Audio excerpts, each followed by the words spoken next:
نحمده ونصلي على رسوله الكريم اما بعد فاعوذ بالله من الشيطان الرجيم بسم الله الرحمن الرحيم رب اشرح لي صدري ويسر لي امري واحلل عقدة من لساني يفقهوا قولي ان الذين جاءوا بالافك عصبة منكم، جو لوگ یہ بہتان گھڑ لائے ہیں وہ تمہارے اندر ہی کا ایک گروہ ہیں.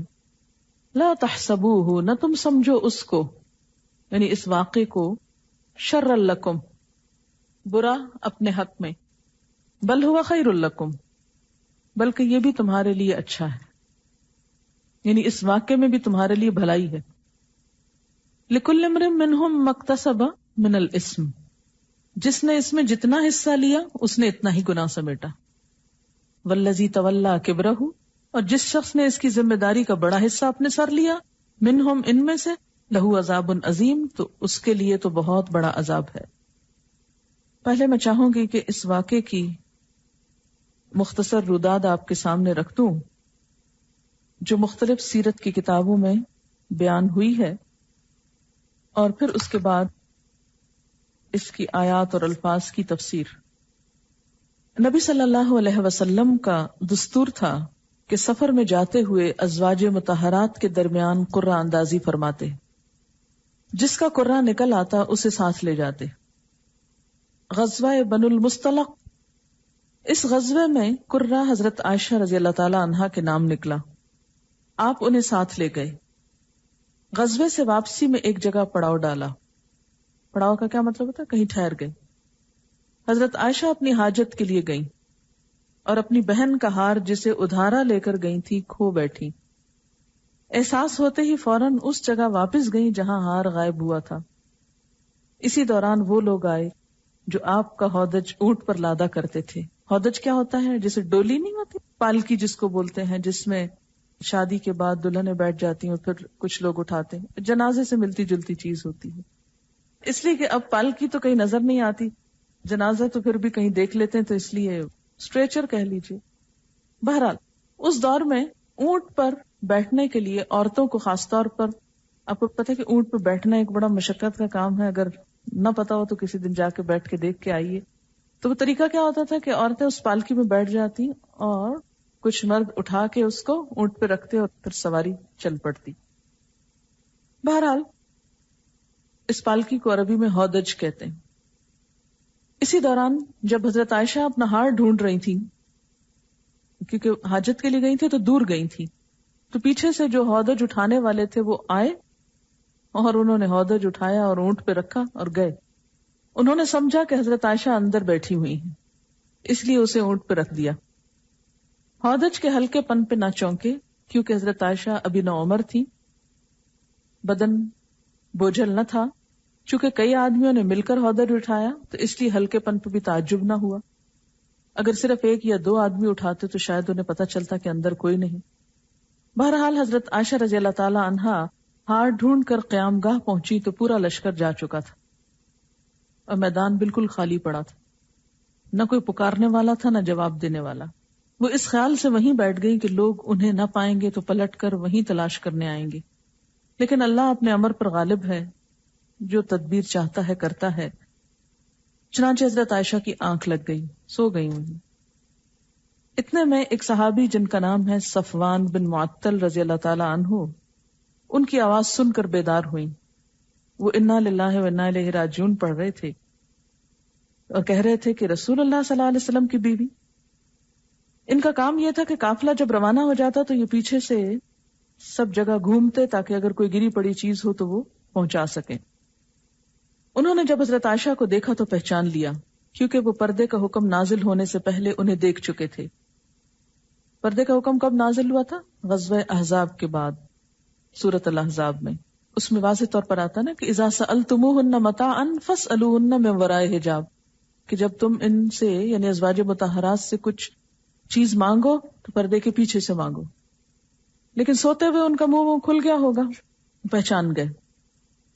انہوں نے انا للہ پڑھی اور اپنی سواری بٹھا کر حضرت عائشہ کے قریب کر دی. حضرت عائشہ اس پہ سوار ہو گئی کیونکہ ظاہر ہے گھر تو جانا تھا. حضرت صفوان نے انا للہ کے سوا زبان سے ایک لفظ نہ نکالا، چپ چاپ سواری کی نکیل تھامی اور پیدل چلتے ہوئے لشکر میں آ گئے۔ یہ ٹھیک دوپہر کا وقت تھا، لشکر پڑاؤ ڈال چکا تھا، یعنی اگلے سٹاپ پہ رکے ہوئے تھے سب۔ انہیں اس کیفیت کے ساتھ آتا دیکھ کر مختلف لوگوں نے اپنے اپنے انداز میں تبصرہ کیا، اور اللہ کے دشمن عبداللہ بن ابی کو بھڑاس نکالنے کا ایک اور موقع مل گیا۔ چنانچہ اس کے پہلو میں نفاق اور حسد کی جو چنگاری سلگ رہی تھی، اس نے اس کے کرب پنہا کو عیاں اور نمایاں کیا، یعنی بدکاری کی تہمت تراش کر واقعات کے تانے بانے بننا، تہمت کے خاکے میں رنگ بھرنا اور اسے پھیلانا، بڑھانا اور ادھیڑنا اور بننا شروع کیا۔ یعنی بہت سی چیزوں کو ملا جلا کے ان پر الزام کیا لگایا کہ نعوذ باللہ حضرت عائشہ اس شخص کے ساتھ برا فعل کر کے آئی ہیں، اور ان کے ساتھ ان کی دوستی تھی، اسی لیے پیچھے رہ گئی اور اب ان کے ساتھ چلی آ رہی ہیں۔ عبداللہ بن ابی کے جو دوسرے ساتھی تھے وہ بھی اس بات کو بنیاد بنا کر اس کا تقرب حاصل کرنے لگے، یعنی خوب سکینڈل پھیلا۔ جب مدینہ آئے تو ان تہمت تراشوں نے خوب جم کر پروپیگنڈا کیا۔ ادھر حضور صلی اللہ علیہ وسلم خاموش تھے، کچھ بول نہیں رہے تھے، لیکن جب لمبے عرصے تک وحی نہ آئی تو آپ نے حضرت عائشہ سے علیحدگی کے متعلق اپنے خاص صحابہ سے مشورہ کیا۔ بعض نے اشاروں سے، بعض نے صراحت سے مشورہ دیا کہ آپ علیحدگی اختیار کر لیں، لیکن حضرت اسامہ نے مشورہ دیا کہ آپ انہیں اپنی زوجیت میں برقرار رکھیں، دشمنوں کی بات پہ کان نہ دھریں۔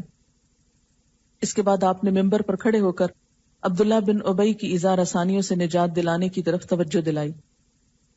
اس پر حضرت سعد بن معاذ اور اسید بن حضیر نے اس کی قتل کی اجازت چاہی، یعنی چونکہ بہت بول رہا تھا آپ کے خلاف، تو آپ نے لوگوں کو اکٹھا کیا اور کہا کہ کون ہے جو مجھے اس شخص کی اذیت سے نجات دے؟ تو 2 لوگ اٹھے اور انہوں نے کہا کہ آپ ہمیں اجازت دیجیے، ہم اس کو جا کے ختم کر دیتے ہیں۔ لیکن حضرت سعد بن عبادہ پر، جو عبداللہ بن ابی کے قبیلہ خزرج کے سردار تھے، قبائلی حمیت غالب آ گئی۔ دونوں حضرات میں ترش کلامی ہوئی، جس کے نتیجے میں دونوں قبیلے بھڑک اٹھے۔ آپ کو معلوم ہے اوس اور خزرج قدیم زمانے سے آپس میں لڑتے رہتے تھے، تو یہ دونوں لوگ مختلف قبائل سے تھے، تو آپس میں الجھ پڑے، کیونکہ عبداللہ بن ابی کا جو قبیلہ تھا وہ سمجھ رہا تھا کہ شاید ہمارے ساتھ اس کے قتل سے زیادتی ہو جائے گی۔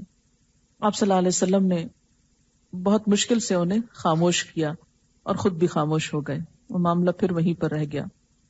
ادھر حضرت عائشہ کا حال یہ ہے کہ وہ غزوے سے واپس آتے ہی بیمار پڑ گئیں، 1 مہینے تک مسلسل بیمار رہیں۔ انہیں اس تہمت کے بارے میں کچھ بھی معلوم نہ تھا، البتہ انہیں یہ بات کھٹکتی تھی کہ بیماری کی حالت میں نبی صلی اللہ علیہ وسلم کی طرف سے جو لطف و عنایت ہوا کرتی تھی اب وہ نظر نہیں آ رہی۔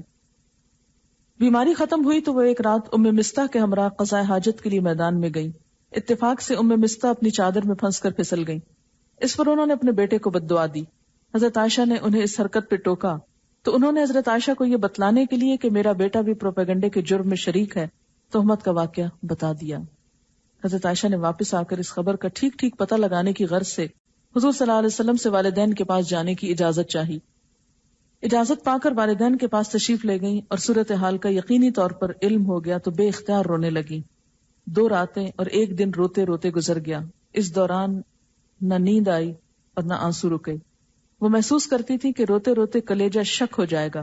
اسی حالت میں حضور صلی اللہ علیہ وسلم تشریف لائے، کلمہ شہادت پر مشتمل خطبہ پڑھا اور اما بات کہہ کے فرمایا، اے عائشہ، مجھے تمہارے بارے میں ایسی اور ایسی بات کا پتہ چلا ہے، اگر تم اس سے بری ہو تو اللہ تعالیٰ عنقریب تمہاری برات ظاہر فرما دے گا، اگر خدا نخواستہ تم سے کوئی گناہ سرزد ہو گیا ہے تو اللہ تعالیٰ سے معافی مانگ لو اور توبہ کر لو، کیونکہ بندہ جب اپنے گناہ کا اقرار کر کے اللہ کے حضور توبہ کرتا ہے تو اللہ تعالیٰ اس کی توبہ قبول کر لیتا ہے۔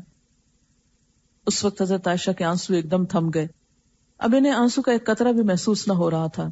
انہوں نے اپنے والدین سے کہا کہ وہ آپ صلی اللہ علیہ وسلم کو جواب دیں، لیکن والدین کی سمجھ میں نہ آیا کہ کیا جواب دیں۔